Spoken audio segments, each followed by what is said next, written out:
सुप्रभात बच्चों, मैं आपकी हिंदी अध्यापिका ज्योति शर्मा। आज का हमारा विषय होगा, जैसे कि हम हिंदी विषय पढ़ रहे हैं। हिंदी विषय में हमारा पाठ 5 अनोखी सूझ हम अध्ययन करेंगे। पाठ में बहुत ही मजेदार कहानी है। किसी भी कहानी को पढ़ने से पहले हमें उस कहानी का क्या कहना चाहता है उसके बारे में हम सोच सकते हैं कि इस कहानी में हमें क्या कहा जा रहा है, या हम जो है किसी दूसरी बात को, इसकी कहानी को दूसरी कहानी से जोड़ करके भी बात को कर सकते हैं। तो इस पाठ के अंदर, यह जो हमारा पाठ 5 है अनोखी सूझ, इसके अंदर बात जो हुई है वो हुई है बुद्धि की बात, कि बुद्धि में कौन बड़ा है। अभी मैं आपसे कोई भी प्रश्न पूछती हूँ, उसका उत्तर सब अलग अलग देंगे, परंतु क्या वो उसका उत्तर सही है, उस उत्तर का सही होना बुद्धि का जो है ज्ञान हमें करवाता है, कि हमें कितना ज्ञान है, कितना दिमाग है, कितनी बुद्धि है। कि हर प्रश्न का उत्तर जरूरी नहीं है सबको आए, पर कुछ ऐसे सरल सवाल होते हैं जिनका जवाब भी सरल होता है, परंतु हम बुद्धि का उपयोग नहीं करते हैं तो हमें वो सरल सवाल भी जो है कठिनता में जो है बदल जाते हैं। तो चलो, आज हम पढ़ते हैं पाठ 5 अनोखी सूझ। अनोखी सूझ मतलब किसी ने अनोखा दिमाग लगाया है ना, अनोखा उपाय सोचा। तो देखो, बात पुराने जमाने की है। उन दिनों देवताओं और दानवों में युद्ध होता रहता था। देवता जो ईश्वर होते हैं, भगवान होते हैं, दानव जो राक्षस आदि प्रवृत्ति में आते हैं। जैसे पहले के, आप लोग पहले जब टीवी सीरियल्स में और इनमें देखते हैं ना, देवता और दानव होते हैं, देवताओं में और दानवों में जो है युद्ध होता है। तो देवताओं और दानवों में युद्ध होता रहता था। दोनों मिलकर एक बार प्रजापति के पास गए। प्रजापति मतलब भगवान ब्रह्मा जो है उनके पास गए। देखो, यहाँ पे आपको पूरा एक दृश्य दिखाई दे रहा होगा कि ब्रह्मा जी जो है वो बैठे हैं, और जो दानव है उनके ऐसे सींग दिखाए हैं। मतलब क्या होता है, कोई बुरा व्यक्ति होता है तो उसको हम पहचान जाते हैं, तो वैसे ही यहाँ पे इस पिक्चर में दानवों के ऐसे सींग से दिखाए हैं, और देवता जो है बड़े कूल कुर्स चेयर के ऊपर ऐसे बैठे दिख रहा है ना। देवताओं के हाथ में कोई तलवार नहीं है, पर दानवों के हाथ में तलवार है। तो इस पिक्चर से हम अपनी एक कल्पना कर सकते हैं कि हाँ, ये देवता है और ये दानव है। तो आप लोगों ने कल्पना कर ली ना, आपको पता लग गया कि दानव कौन है और देवता कौन है। तो चलिए, उन दिनों देवताओं और दानवों में युद्ध होता रहता था। दोनों मिलकर एक बार प्रजापति के पास गए। वहां जाकर बोले, मान्यवर, जब हम किसी की रिस्पेक्ट करते हैं, है ना, जैसे कि हम किसी अपने टीचर को भी बोलते हैं तो उनको हम क्या करते हैं, ऐसे तो नहीं बोलते सीधा जाके। हम जब एप्लीकेशन लिखते हैं, प्रार्थना पत्र लिखते हैं, तो भी तो लिखते हैं श्रीमान, श्रीमती, मान्यवर, है ना। किसी को, जैसे कि आप शादी के कार्ड पे, सबसे बढ़िया एग्जांपल है, आज आप अपने घर में कोई पुराना शादी का कार्ड हो, उस पे देखना, है ना, तो रिस्पेक्ट करना। मान्यवर शब्द जो है वो रिस्पेक्ट के लिए, इज्जत के लिए है।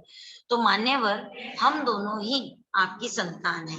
मतलब ईश्वर की तो दानव भी संतान है, और जो है देवता भी संतान होते हैं। तो बताइए कि हम दोनों में बुद्धि में कौन बड़ा है। अब वो कहते हैं कि हम दोनों तो आपकी संतान है। तो वो प्रजापति से ये प्रश्न पूछते हैं कि आप बताइए कि बुद्धि में कौन बड़ा है। अब उनकी ये जो बात थी, इसको सुनकर के प्रजापति जो थे वो मुस्कुराए। उनको तो सारी बात, जो बड़े भगवान होते हैं उनको तो सारी बात पता होता है कि कौन कैसा है, किस तरीके का व्यवहार कर रहा है ना। जब हम कोई गलत काम करते हैं तो हमें कोई भी नहीं देख रहा होता है, फिर भी हम कहते हैं कि ऊपर वाला देख रहा है, ईश्वर देख रहा है, भगवान देख रहा है। तो हम क्या करते हैं, उस गलत कार्य को नहीं करते हैं। तो उस प्रकार से प्रजापति मुस्कुराए। क्यों मुस्कुराए? जैसे कोई बच्चे होते हैं, हम शैतानी कर देते हैं और हम मम्मी के सामने कह देते हैं, नहीं नहीं ये गलती से हो गया, मैंने नहीं किया, तो मम्मी मुस्कुराने लग जाती है। उनको पता है कि ये किया तो इसी ने है ना। तो हमारे लिए हमारे प्रजापति तो हमारे पेरेंट्स ही हुए ना। वही हमें बताते हैं कि हम कौन सा राइट कार्य कर रहे हैं, कौन सा रॉन्ग कार्य कर रहे हैं। तो प्रजापति जो है वो मुस्कुराए, मन में सोचने लगे, किसे बड़ा बताऊं।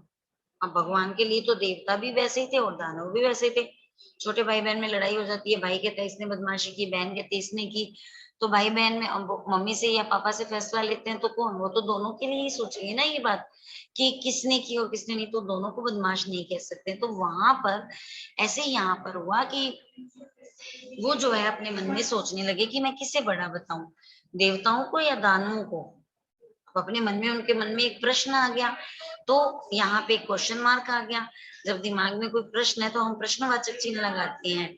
तो देवताओं को बड़ा बताता हूँ तो दानव नाराज होते हैं, और दानवों को बड़ा बताता हूँ तो देवता नाराज होते हैं। हो सकता है तब दोनों आपस में लड़ने लगे।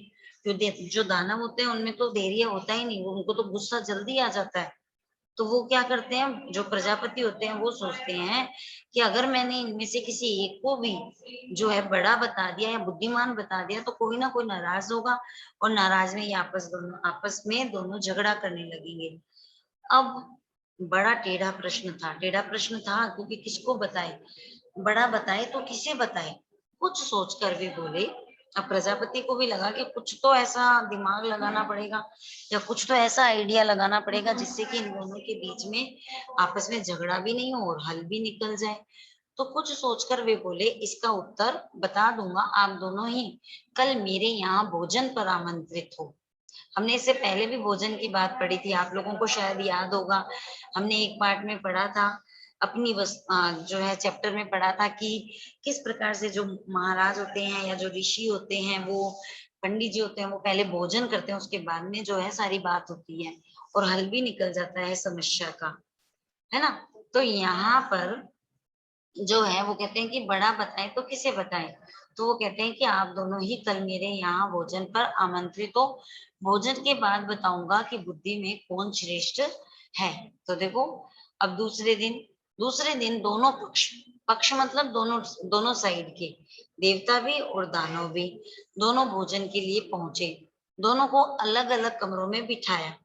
अगर एक साथ बैठते तो लड़ाई हो जाती उनके बीच में।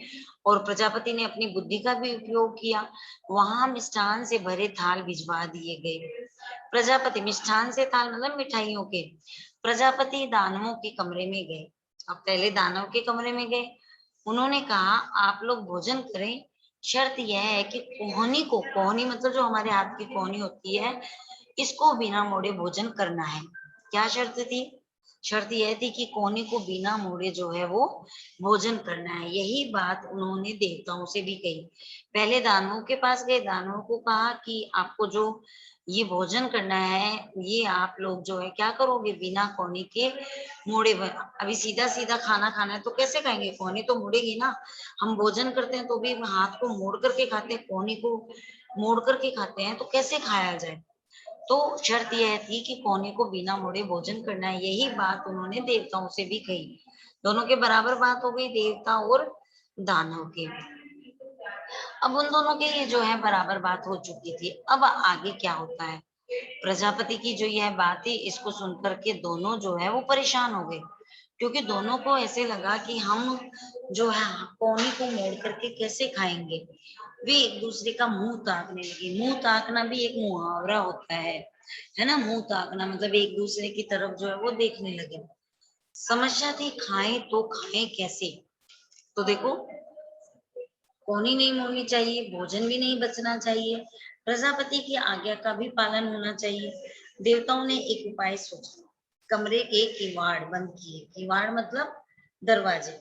कमरे के दरवाजे बंद कर लिए, आमने सामने बैठ गए। तो देखो ध्यान से देखो, यहाँ पे देवता दिखाए गए हैं और देवताओं ने क्या किया, कमरा बंद कर लिया, उसके किवाड़ दरवाजे बंद कर लिए और आमने सामने बैठ गए। लड्डू उठा उठाकर एक दूसरे के मुंह में देने लगे। कुछ देर में थाल साफ हो गया, सारे लड्डू समाप्त हो गए। न तो हल्ला हुआ, न शोरगुल हुआ। देवताओं ने शांति पूर्वक भोजन किया। तो यहाँ पर हम एक बात और समझते हैं कि जब हमारा दिमाग शांत रहेगा, जब हम किसी से लड़ाई झगड़ा नहीं करेंगे, हम गुस्सा नहीं करेंगे, तो हर कार्य जो है आराम से और शांति पूर्वक जो है वो समझा जा सकता है। अगर हम लड़ाई करके झगड़ा करके किसी बात को करेंगे तो वो बातें हमें समझ में नहीं आएगी। तो देखो, यहाँ पर देवताओं ने भी क्या किया, देवताओं ने आमने सामने बैठ गए, किवाड़ को बंद कर लिया और आराम से, ना तो कोई शोर किया। तो आपको दिख रहा है ना पिक्चर में, बिना कोने मुड़े वो एक दूसरे को खिला रहे हैं। बिना कोने मुड़े नहीं तो अपन भोजन ही नहीं कर सकते हैं। तो ये तो बात हो गई देवताओं की। अब जो दानव थे वो अपने कमरे में परेशान थे। क्यों परेशान थे, ये देख लो आप इस पिक्चर को। अब इस तस्वीर को देखते हुए आपको पता लग रहा है ना कि लड्डू सारे इधर उधर हो रहे हैं, कुछ फेंक रहे हैं ना। उन्होंने तो कहा था कि बिखरना ही नहीं चाहिए। तो दानवों ने भी क्या किया, किवाड़ बंद किए। लड्डुओं की थाल पर वह भी टूट पड़े। लड्डू लेकर उछालने लगे। लड्डू जब नीचे आते तो मुंह खोल लपकते। लड्डू जमीन पर गिरकर चूर चूर हो जाते। चूर चूर मतलब टुकड़े टुकड़े होना, सारा बिखर जाते थे। कमरे से हो ही की आवाजें आती रहती। अब दानव तो ऐसे करते हैं ना, हो ही है ना, तो उनकी आवाज जो है वो आती रहती। चीखते चिल्लाते लड़ते झगड़ते रहे। अब आपस में जो है उनकी लड़ाई होने लगी। अब सारी जो स्थिति थी वो स्पष्ट थी। पता तो लग ही रहा था कि दानव ने कैसे खाया और देवता ने कैसे खाया।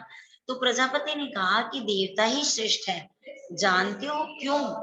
अब बताओ देवता कैसे श्रेष्ठ हुए? आप लोग भी बता सकते हो ये बात तो, कि देवता जो है वो श्रेष्ठ क्यों हुए। तो जानते हो क्यों? इसलिए कि इन्होंने सहकार की भावना से काम किया। सहकार का मतलब क्या होता है? आपस में मिलकर के। जब हम किसी कार्य को आपस में मिलकर के करते हैं तो वो कार्य आसान तो होता ही है, साथ ही साथ में वो कार्य जल्दी भी हो जाता है। खुद भी खाओ और दूसरों को भी खिलाओ, जियो और जीने दो। देखो कितनी अच्छी बात बताई गई यहाँ पे। हम कई बार क्या करते हैं, आपस में भाई बहन भी आपस में लड़ाई झगड़ा करके उस चीज को वेस्ट कर देते हैं, तो कोई किसी का भी फायदा नहीं हुआ ना उस चीज में। तो यहाँ पर कहा कि खुद भी खाओ और दूसरों को भी खिलाओ, जियो और जीने दो। यह थी इनकी विशेषता। तो उन्होंने, देवताओं ने तो आपस में ऐसे ही किया। इन्होंने बुद्धि से काम किया, अपना दिमाग लगाया, सूझबूझ दिखाई, है ना, अपनी जो दिमाग है उसको दिखाया, अपनी अक्ल को दिखाया। ये आमने सामने बैठ गए, एक दूसरे के मुंह में लड्डू देते रहे, थोड़ी देर में थाल साफ कर दिया। तो दूसरी तरफ दानवों ने शर्त का पालन किया। शर्त तो मानी उन्होंने, पर उनको इतना बुद्धि नहीं लगाई कि हम आराम से बैठकर एक दूसरे को खिला दें। लड्डू उछालते रहे, उन्हें पाने के लिए लपकते रहे, ना खुद खाए ना दूसरों को खाने दिए। लड्डू तो बिगड़े ही, पेट भी न भरा। तो इस प्रकार नुकसान किसका हुआ? सबको पता है कि नुकसान किसका हुआ। अच्छा, कितने जनों को पता है? हैंड रेज कीजिए। चलिए मुझे बताइए कि नुकसान, इस पूरे चैप्टर में नुकसान किसका हुआ? तो बहुत सारे बच्चों को तो यह बात समझ में आ गई है कि किसका नुकसान हुआ। तो हमें क्या करना है? अपना नुकसान नहीं करना। अगर हम लोग, इस पाठ से क्या शिक्षा मिलती है? जिन बच्चों को समझ में नहीं आया उनको समझना है कि नुकसान कैसे हो सकता है। तो शिक्षण संकेत मतलब क्या हमसे, हमें इस पाठ के आधार पर मिला, जिसके पास बुद्धि है उसके पास, उसी के पास बल है। ताकत, पावर किसके पास होता है? जिसके पास दिमाग होता है। इसके लिए संस्कृत में एक सूक्ति है, बुद्धि यशय बलम तस्य, कि जिसके पास बुद्धि होती है उसके पास बल होता है। जब आप संस्कृत पढ़ोगे तो आपको यह कहानी भी पढ़ने को मिलेगी। तो इस पौराणिक कथा में या कहानी में देवताओं की परीक्षा में सफल होने का यही आधार बताया गया है। शिक्षण के समय अन्य प्रसंग देकर भी बुद्धि की महत्ता और सूझबूझ को स्पष्ट किया जा सकता है। विशेषकर विपत्ति के समय बुद्धि ही मनुष्य का साथ देती है। जीवनगत इस सत्य को अवश्य उभारे।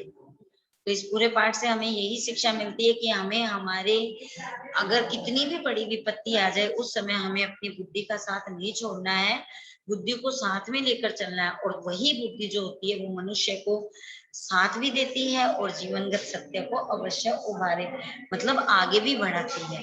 तो आपको इस पाठ से समझ में आ गया। अब आप लोगों को इस पाठ में तो समझ में आ गया। अब आप लोगों को एक टास्क है, एक आपको इस पाठ की तरह कोई अन्य कहानी अपने शब्दों में, जो है कल के, जब हम कल पढ़ेंगे तो उसमें आप अपने शब्दों में कोई एक ऐसी स्टोरी बनाओगे, खुद से एक स्टोरी बनाओगे और यहाँ पर जो है मुझसे इस विषय में बात करोगे। आप अपनी स्टोरी बना करके लाना और मुझे सुनाना कि हाँ, हम इसकी तरह कोई दूसरी स्टोरी भी बना सकते हैं। पात्र आप स्वयं भी हो सकते हैं, पात्र आप अपने मित्रों को भी बना सकते हैं, और पात्र आप अपने छोटे भाई बहन को लेकर के भी बना सकते हैं। तो चलिए अब मैं अपने इस पाठ 5 को, जिसका नाम था अनोखी सूझ, विराम देती हूँ और उम्मीद करती हूँ आप लोगों को सबको समझ में आ गया होगा। समझने के लिए एक बार चैप्टर को दोबारा से पढ़ो आप लोग, है ना, और जब समझ में आ जाए तो उसके बाद अपनी ही शब्दों में एक काल्पनिक कहानी जो है वो तैयार करके लाएंगे। ओके।